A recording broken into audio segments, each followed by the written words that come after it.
Pwede pa rin ba mag-apply daw, Miss Mel?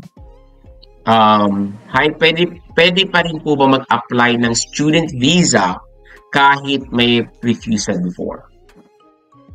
Oo naman, kasi magdedepende naman yung panibagong application, di ba? Depende kung ano naman yung merit na sinasubmit mo right now.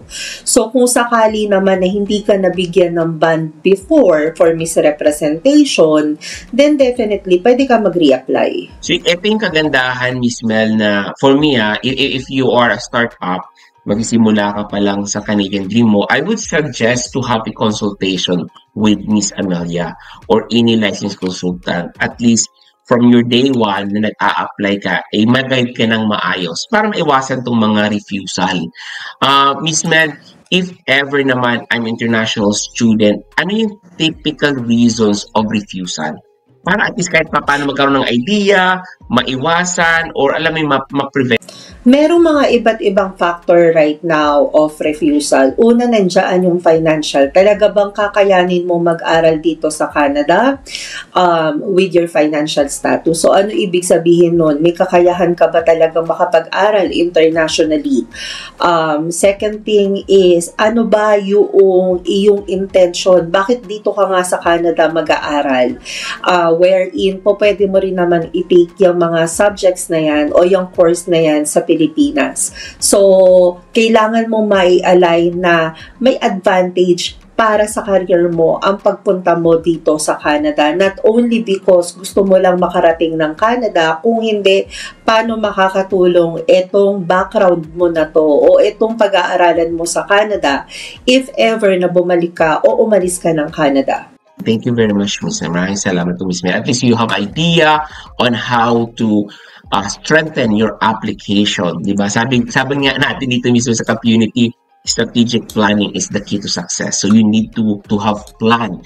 You cannot create a good plan po mga kap kung ikaw mismo ay hindi ka aware kung anong dapat paghandaan, anong dapat gawin. So yun, join us po mga kap. So if you have questions po mga kap, marami tayong baon ditong tanong from our community. So if this is your first time to join, you can ask live questions from our chat, or also po mga kap, you can join our community, Canadian Dreamers community. Simply go to the link kapmunity.com.